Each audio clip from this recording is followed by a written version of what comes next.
राम राम, आदाब, सत श्री अकाल। आज दोस्तों जो मैं आपको घटना सुनाने जा रहा हूँ, ये घटना है उत्तराखंड प्रदेश के एक जिला है उधम सिंह। उधम सिंह में ही एक नगर है रुद्रपुर। रुद्रपुर में एक गांव है मलसी। मलसी में ही 16 अगस्त 2024 को एक बच्ची मदरसे से मस्जिद से पढ़कर घर आती है। घर आने के बाद जब वो घर में बैठी होती है तो उसकी माँ उसको पास आती है और देखती है कि बच्ची थोड़ी परेशान है और थोड़ी उदास बैठी है। तो बच्ची माँ से पूछती है कि बेटा क्या बात है, कोई दिक्कत है? तो बच्ची कुछ बोलती नहीं है। तो माँ उसके पास बैठती है और बोलती है कि बेटा कोई दिक्कत है तो बताओ, कोई परेशानी तो बताओ, किसी ने कुछ बोला है? पर बच्ची कुछ नहीं बोलती है। जब काफ़ी देर तक बच्ची कुछ बोलती नहीं है तो उसकी माँ को कुछ थोड़ा शक सा होने लगता है। तो वो सोचती है कि हो सकता है कि किसी के बच्चे ने या कुछ हुआ हो, किसी ने कुछ बोला हो। तो जो बच्चे उसके साथ पढ़ते थे, ये खेलते थे, वो महिला जो है वो तुरंत उनके पास जाती है और वो देखती है जाके पड़ोस में कि जो और बच्चियां हैं वो भी गुमसुम और उदास बैठी हैं। इसके बाद माँ का शक और गहराता है तो तुरंत वापस आती है घर में और बच्ची को अपने पास बिठाती है और लाड करती है, कहती है बेटा कोई बात है, परेशानी है तो बताओ। तो काफी देर के बाद बच्ची एक शब्द बोलती है, कहती है कि माँ अगर मैं कुछ बता दूंगी तो तुम्हें और अब्बू को जिन मार देगा। इतनी बात सुन के माँ और परेशान हो जाती है और सोचती है कि जिन मार देगा, तुमसे ये बातें किसने कही? तो कहती है माँ मैं नहीं बताऊंगा, नहीं अब्बू को तुम्हें जिन मार देगा। तो फिर उसकी माँ उसको अपने भरोसे में लेती है और कहती है कि बेटा मैं भी जिनको की दशा और दिशा दोनों मोड़ सकती हूँ, उसको काबू कर सकती हूँ, जिन हमें नहीं मार पाएगा। तुम बताओ हुआ क्या है?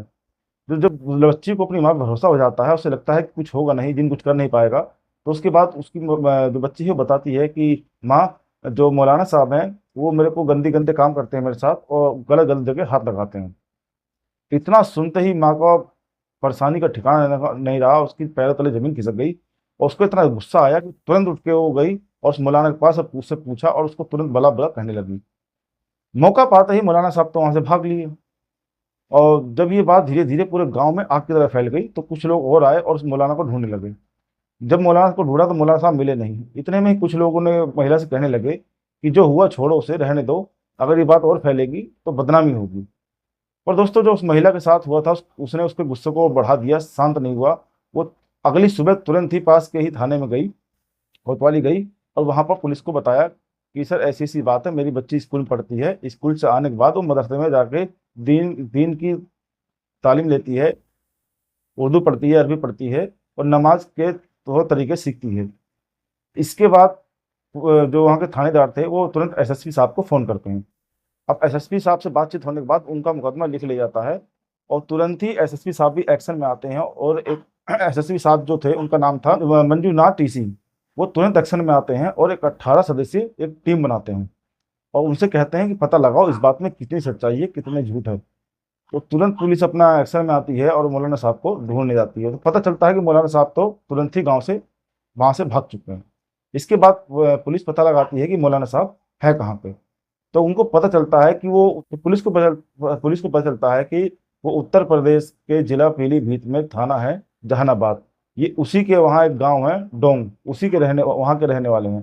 पुलिस तुरंत वहाँ पहुंचती है तो मौलाना को जब वहाँ नहीं मिलते हैं उसके बाद पुलिस और दबिश देती है और खोज करती है तो मौलाना साहब मिल जाते हैं।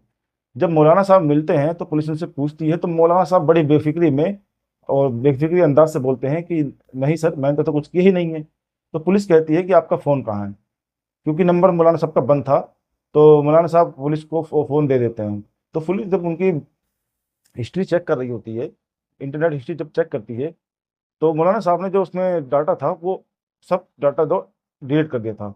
पर मौलाना साहब शायद ये भूल गए थे कि पुलिस के पास इतनी तकनीक है कि वो डिलीट डाटा को भी रिकवर कर लेती है। उसके बाद जब पुलिस ने उस डाटा को रिकवर किया तो पुलिस दंग रह गई कि मौलाना साहब की जो हिस्ट्री थी उसमें ब्लू फिल्म की सैलिडिटी थी, ब्लू फिल्म वो देखते थे। इसके बाद पुलिस उनको लेके आती है और सख्ती से पूछताछ करती है। जब सख्ती से पूछताछ करती है तो उनको पता चलता है कि जो मौलाना साहब थे ये 2 महीने पहले ही ये उस गांव में गए थे। उससे पहले वो जो रामपुर के साहबाबाद में एक मस्जिद में पढ़ाते थे और नमाज पढ़ाते थे और दिन की तालीम देते थे। ये 2 महीने पहले ही रुद्रपुर गए थे क्योंकि इनकी जो वहाँ तनख्वाह थी रामपुर में इस मस्जिद में वो कम थी। तो ज़्यादा पैसों के लिए, ज़्यादा तनख्वाह के लिए ये रुद्रपुर गए थे। अब पुलिस उन बच्चियों के जो जो साथ पढ़ती थी उनसे जब बात करती है, छानबीन करती है, तो पता चला कि वो मौलाना साहब जो थे वो नमाज पढ़ाने के अलावा बच्चों को दीन ईमान की तालीम देते थे और उर्दू अरबी पढ़ाया करते थे। उनके जो पास बच्चे आते थे उनकी उम्र जो थी 5 से लेके 12 साल तक थी। तो मौलाना साहब लड़कों से बहुत सख्ती से पेश आते थे। उनसे जो अपना काम देते थे या जो सिखाते थे उनसे सख्ती से पूछते थे, मारते पीटते थे। और यही चीज़ वो जो लड़कियां थी 8-9 साल से ऊपर उनके साथ भी ऐसी करते थे, उनको होमवर्क देके या उनको काम देके जो इनकी अरबी में पढ़ाई होती है उसको देके वो घर भेज देते थे।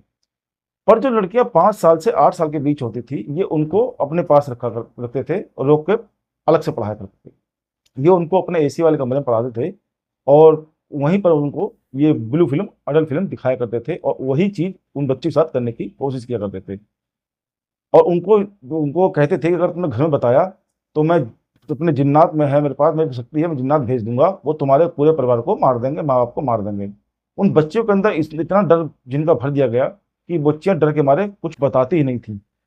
और इसीलिए उन बच्चों ने ये चीज़ 1-1.5 महीने तक सही। जब इतनी बात पूरे गांव को चली पता कि एक नहीं 5-5 बच्चों के साथ ऐसा हुआ है, तो उनका गुस्सा फूटा और उनको लगा कि बताओ जिस मौलाना से हम अपने बच्चों को दीन ईमान की तालीम दिलवाते थे, उनके नमाज पढ़ते थे उनके पीछे, वो ऐसा कैसे कर सकते हैं। बहरहाल फिर जब जब एसआईटी की गठन की गई, मौलाना साहब को कस्टडी में लेकर जेल भेज दिया गया। उसके बाद एसआईटी उनके पूरा बैकग्राउंड खंगाल रही है कि ऐसा तो नहीं है कि जहाँ जहाँ मौलाना रहे हों उससे पहले भी कुछ ऐसा कारनामा किया हो। दोस्तों, हमारा ये कहानी सुनाने का उद्देश्य ये बिल्कुल नहीं है कि हम किसी एक धर्म के खिलाफ दिखाना चाह रहे हैं कि उस धर्म के मौलवी ने या पंडित ने किसी ने कुछ किया है।